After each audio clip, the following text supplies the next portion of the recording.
Hi, hello guys. Luto tayo ng adobong tuyo. Napakasarap nito guys. Bawang pa lang ulam na. Tara, let's go. Unahin na natin yung mga ingredients. Magic sarap, sibuyas, bawang, paminta, asin, laurel, suka, siyempre yung baboy. Isa't kalahating kilo yan. Yan, lagyan na tayo ng mantika. Igisa na natin yan muna. Ang baboy, patuyuin natin dyan ng konti. Halu-haluin muna natin.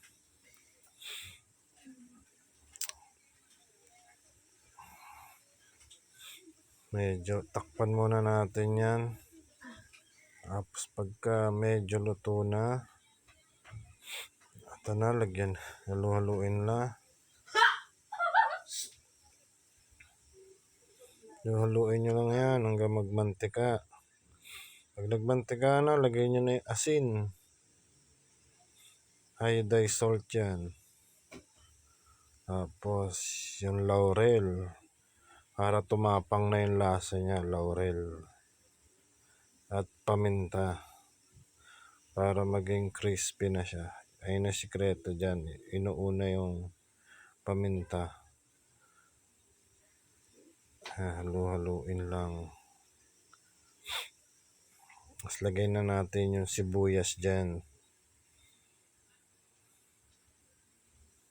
At bawang. Lalagay na natin. Mas damihan natin ng bawang. Kasi ito, bawang lang, ulam na eh. Konti lang kasi yung bawang namin, kaya konti lang nalagay ko. Halu-haluin mo yan. Hanggang maging golden brown yan.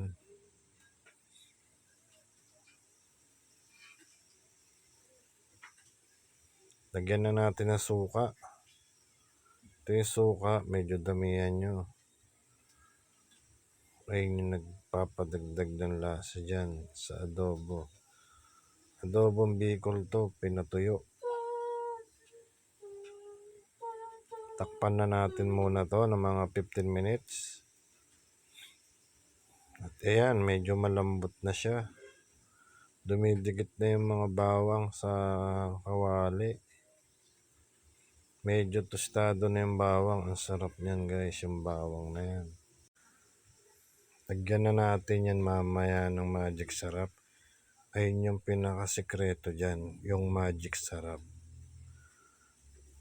Kailangan huli nyo yan nilalagay pag medyo na, para dumikit yung magic sarap dun sa mga tusta-tusta.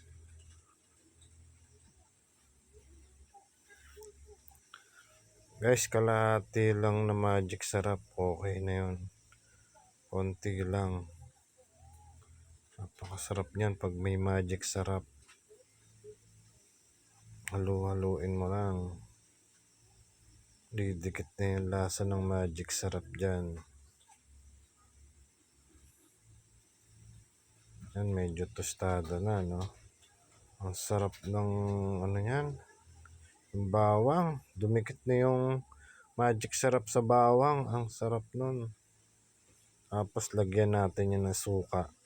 Para matanggal yung mga dikit na bawang sa kawali. Para umalsa siya. Tingnan nyo, mamaya-maya matatanggal na yung mga nakadikit na bawang. Dahil nilagyan ulit natin siya ng suka.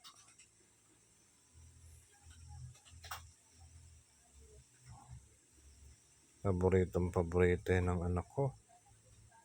Lagi niya rin sa akin request yan eh. Ang bilis maubos niyan.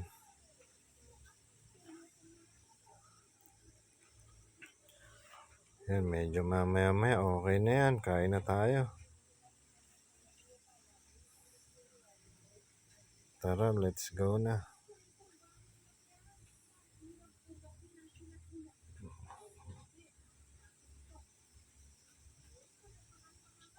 Ang sarap.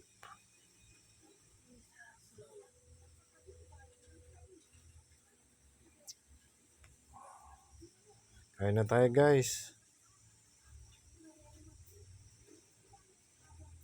Partner talaga niyan, ketchup, saka black coffee. Ang sinasabi ko sa inyo guys, yung bawang pa lang, ang sarap niya, no? Tostang tostado yan, no?